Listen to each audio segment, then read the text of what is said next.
श्री राहुल गांधी जी ने इस देश में भारत जोड़ो यात्रा की, भारत जोड़ो न्याय यात्रा की।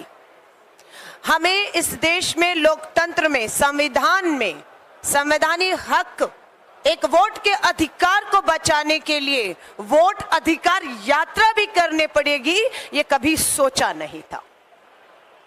संविधान में मिले उस अधिकार को बचाने की ये यात्रा श्री राहुल गांधी जी के नेतृत्व में पूरा इंडिया अलायंस गठबंधन, संसद से सड़क तक एक ही गूंज है, वोट चोर गद्दी चोर। और इन वोट चोरों से ये यात्रा खत्म होने तक गद्दी छुड़ाने का लक्ष्य हम प्राप्त करने की तरफ बढ़ चुके होंगे। किसी की गद्दी छूटे ना छूटे, इस यात्रा का जो माहौल बन रहा है ये निश्चित है इस यात्रा के समाप्त होते होते मुख्य चुनाव आयुक्त ज्ञानेश कुमार की कुर्सी जरूर छूट चुकी होगी। पैर पे कुल्हाड़ी मारी है ज्ञानेश कुमार जी आपने। 17 तारीख को यात्रा शुरू होती है, 17 तारीख को ही चुनाव आयोग। कभी आपने देखा है संयुक्त प्रेस वार्ता, वो भी बिना किसी चुनाव के हो रही हो? चुनावों की घोषणाएं होती हैं तो चुनाव आयोग आते हैं, लेकिन कोई चुनाव नहीं है। यात्रा का डर पूरे चुनाव आयोग को प्रेस वार्ता करने पर मजबूर करता है। सोच रहे थे यात्रा शुरू होने से पहले ही गुमराह कर देंगे, सवाल खड़े कर देंगे, लेकिन जो सवाल खड़े किए उसमें खुद घिर गए। पत्रकारों ने 17 तारीख को सवाल पूछे चुनाव आयोग से कि विपक्ष की मांग है क्या। आज वही मांग राहुल गांधी जी, तेजस्वी यादव जी, हमारे लेफ्ट के नेता बैठे हैं, सभी लोग क्या मांग है? पहली मांग, इलेक्ट्रॉनिक वोटर लिस्ट सार्वजनिक कर दीजिए। लोकतंत्र है ना, अधिकार है ना जानने का, सार्वजनिक कर दीजिए। हर कोई अपना वोट खुद देख सकता है या नहीं, कटा है या बना है, या कौन आदमी है मेरे पड़ोस में रहता भी है या नहीं रहता है, तो जानकारी। लेकिन डर रहा है चुनाव आयोग इलेक्ट्रॉनिक वोटर लिस्ट शेयर करने से। हमारी ये मांग। दूसरी मांग हमारी क्या है? दूसरी मांग है सबूत, सीसीटीवी फुटेज सबूत जो है, जहां वोट होता है, मतदाता हजारों, लाखों, करोड़ों की संख्या में लाइनों में लगते हैं, महिला भी वही लगती है लाइन में, पुरुष भी वही लगता है, और सीसीटीवी फुटेज में सारी मतदान प्रक्रिया दर्ज होती है। हम उसे कहते हैं सार्वजनिक करिए। चुनाव आयोग डर जाता है और नियम बदल देता है। क्या नियम बदले कि अब सीसीटीवी फुटेज सबूत रखे नहीं जाएंगे, 45 दिन में नष्ट कर दिए जाएंगे। क्यों? क्योंकि किसी को बचा रहे हो।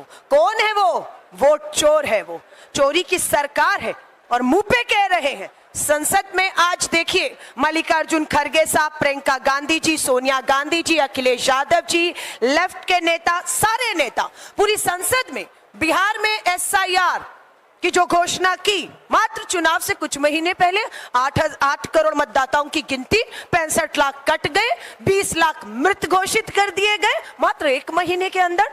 राहुल गांधी जी कल आज तीसरा दिन है इस यात्रा का, और यात्रा का अब हजूम पूरे देश, पूरे बिहार में देख रहे हैं।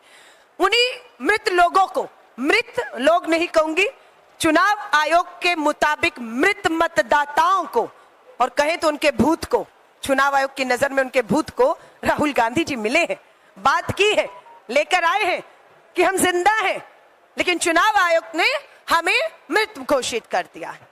इस यात्रा का असर क्या होगा, सवाल ये उठता है। क्या फर्क पड़ेगा, क्या असर होगा? असर तो यात्रा 17 तारीख को हुई। पहला असर ये हुआ कि चुनाव आयुक्त को भाजपा ने अपना प्रवक्ता बनाकर इस यात्रा की पूरी तरह से उसे विफल करने के लिए प्रेस कॉन्फ्रेंस करने को कहा। हमारी जीत है कि मुंह खोलना पड़ा चुनाव आयोग को, अलग बात है खुद ही गिर गया। दूसरी जीत क्या है? दूसरी जीत हमारी ये है कि 65 लाख मतदाताओं के नाम ये जारी नहीं कर रहे थे। इस यात्रा की घोषणा के बाद, सुप्रीम कोर्ट के फटकार और दबाव के बाद, चुनाव आयोग को 65 लाख मतदाताओं की जिनके वोट कटे उसकी जानकारी को सार्वजनिक करना पड़ रहा है। ये हमारी दूसरी जीत है। तीसरी जीत भी हमारी होगी, ये सीसीटीवी फुटेज हम नष्ट नहीं होने देंगे। राहुल गांधी जी को डराने वाले हैं और राहुल गांधी जी कह रहे हैं रिटायर हो जाओगे, नौकरी की पूरी हो जाएगी, हो सकता है राज्यसभा में चले जाओ, हो सकता है केंद्रीय मंत्री बन जाओ, लेकिन पीछा नहीं छोड़ेंगे लोकतंत्र के एक एक वोट के अधिकार को चोर करके अगर आप सत्ता बनवाने का करोगे तो राहुल गांधी जी डर नहीं रहे, लोगों के बीच में जा रहे हैं। मैं एक चीज आपके माध्यम से, मीडिया के माध्यम से बिहार और देश के लोगों के सामने भी रखना चाहती हूं। आपको मालूम है चुनाव आयुक्त की नियुक्ति पहले केंद्र सरकार करती थी, 2 लोग नुमाइंदे केंद्र और एक नेता विपक्ष, 2:1 से फैसला होता था, जो सत्ता चाहेगी वो चुनाव आयुक्त हो जाता था और मोहरा बन रहा था। उसके बाद सुप्रीम कोर्ट का आदेश आया कि अब सुप्रीम कोर्ट का मुख्य न्यायाधीश देश के प्रधानमंत्री और नेता विपक्ष मुख्य चुनाव आयुक्त की नियुक्ति करेंगे। डर गई केंद्र की भाजपा, चोरी के वोट से बनी सरकार, क्या किया, फैसला पलट दिया, मुख्य न्यायाधीश को चयन प्रक्रिया से बाहर कर दिया। यहां इनकी चोरी एक बार फिर से पकड़ी गई। हम आज भी मांग करते हैं कि मुख्य न्यायाधीश, प्रधानमंत्री, नेता विपक्ष जब तक मिलकर मुख्य चुनाव आयुक्त की नियुक्ति नहीं करेंगे, इस चुनाव आयुक्त ये इसी तरह वोट की चोरियां करवाता रहेगा। ये पूरी यात्रा का मात्र एक मकसद है, महिला हूं इसलिए कहूंगी, चुनाव आयोग ने बड़ी आसानी से कायरता दिखाते हुए महिलाओं के पीछे छुपे, क्योंकि महिला परवार कोई नहीं करता, जो बहादुर है वो महिला परवार नहीं करता है। इसलिए चुनाव आयोग को पता था महिला की आड़ में छुप जाता हूं, बच जाऊंगा। क्या कहा, अरे मां बहन बेटियों की, महिला मतदाताओं की सीसीटीवी फुटेज में जानकारियां हैं। अरे कौन सी गोपनीय जानकारी है, कौन से, माफी चाहूंगी, निजी पलों की बात कर रहे हैं, कौन सी उसके घर की और कमरे की बात है। सार्वजनिक लाइनों में लगकर वोट डाला है, हाँ, उसको हक है कि उसका वोट सीसीटीवी फुटेज में दर्ज हुआ था, मैं गई थी, डाला था, या मेरा कोई वोट डाल कर गया था, मैं नहीं थी, मेरा वोट डला हुआ है, उसे जानने का हक है। तो चुनाव आयुक्त को कहूंगी इतनी कायरता, इतनी बेशर्मी, ज्ञानेश कुमार जी मत दिखाइए। महिला कांग्रेस की राष्ट्रीय अध्यक्ष हूं, पूरी यात्रा में महिलाओं से ही संवाद करने की जिम्मेदारी है मेरी। महिलाएं खुद ये कह रही हैं, ये सीसीटीवी फुटेज से हमें कोई परेशानी नहीं है, लोकतंत्र बचाना है, वोट चोरी होने से बचाना है, इसे सार्वजनिक करिए और हम करवा कर रहेंगे इसे सार्वजनिक। इसी के साथ भट्टाचार्य जी ने मुद्दों की बात की, ये क्यों खेल हो रहा है, क्योंकि भाजपा को पता लग चुका है कि वो बिहार का चुनाव हारने जा रही है। ये एनडीए गठबंधन को पता लग गया है। कब पता लगा, जब नारा दिया अब की बार 400 पार, 400 पार नहीं आए, बैसाखी पर आए, और बैसाखी कहां की, बिहार की। और इन्हें पता है कि बिहार चुनाव हारे तो खाली यहीं से नहीं, दिल्ली से बाहर हो जाएंगे। आंध्र प्रदेश वाला भी मुख्यमंत्री इंतजार में बैठा है, कब दबाव से बाहर आएगा, कब बिहार से भाजपा बाहर आएगी, वहां से भी बाहर आएगा।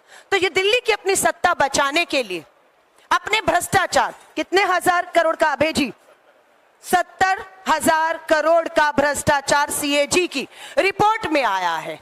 सिर्फ चुनाव आयोग पे राहुल गांधी जी कार्रवाई की बात नहीं कर रहे हैं, एक एक भ्रष्टाचारी के ऊपर बात होगा। महंगाई, बेरोजगारी, पलायन, दवाई, पढ़ाई, कमाई का ये पूरा चुनाव होना चाहिए। लेकिन चोरी से, आपने बताया कि अपराध चरम पर है, पटना राजधानी में एक के बाद एक सरेआम गोलियों से भून दिया जा रहा है, अस्पताल हो, स्कूल हो, शिक्षण संस्थान हो, बाजार हो, इन सब से डर चुकी है भाजपा। और आ रहे हैं देश के प्रधानमंत्री नरेंद्र मोदी जी, आ जाइएगा, इस यात्रा के सामने आप टिक नहीं पाएंगे। हम एक बार फिर, कल इंडिया अलायंस के 20 दलों ने कॉन्स्टिट्यूशन क्लब में चुनाव आयोग की प्रेस कॉन्फ्रेंस का जवाब मुंह तोड़ दिया है। प्रेस वार्ता लाइव है, आप देखिएगा। कुछ बहादुर पत्रकार साथियों ने बिना डरे चुनाव आयोग से सवाल किए और चुनाव आयोग ने उसके जवाब लोकतंत्र में नहीं दिए हैं। राहुल गांधी जी की ही बात नहीं है, बात लोकतंत्र में उठ रहे एक आम मतदाता से लेकर पत्रकार से लेकर मुख्य न्यायाधीश अदालतों में भी सवाल पूछ रहे हैं, उसके जवाब मिलने चाहिए। लेकिन चुनाव आयोग उससे डर रहा है। मैं वापस चुनाव आयुक्त ज्ञानेश कुमार जी और उनको कहूंगी, ये संवैधानिक पद पर आप जो बैठे हैं उस पद की गरिमा को बनाए रखिए और बिहार के लोगों को कहेंगे ये यात्रा आपकी है, ये यात्रा संविधान में मिले एक वोट के अधिकार की है। यात्रा का नाम है वोट अधिकार यात्रा, लेकिन मात्र एक वोट अधिकार के लिए नहीं लड़ रहे। उस एक वोट ने हमें अधिकार क्या दिए? रोजगार का अधिकार। आप एक वोट से सरकार चुनते हैं, फिर उस सरकार से उम्मीद करते हैं मुझे रोजगार देगी, मुझे काम देगी, मुझे कमाई देगी, मुझे सुरक्षा देगी, किसान को फसल का उचित दाम देगी। और जब एक वोट का अधिकार चोरी होगा तो ये सारे अधिकार चोरी होते हैं। सो भारत जोड़ो न्याय यात्रा कामयाब की इस देश ने, भारत जोड़ो न्याय यात्रा कामयाब की इस देश ने, और अब हमें पूरा विश्वास है वोट चोरी के खिलाफ, SIR के खिलाफ इंडिया अलायंस गठबंधन की ये वोट अधिकार यात्रा भी एक इतिहास में सफल यात्राओं के तौर पर देखी जाएगी। और ऐसी खबरें देखने के लिए सब्सक्राइब बटन को दबाएं, फिर बेल आइकन की घंटी दबाएं। अपना भारत को बचाने के लिए बहुत ज़रूरी है। हर खबर को शेयर करें, लाइक करें, कमेंट जरूर करें। शुक्रिया।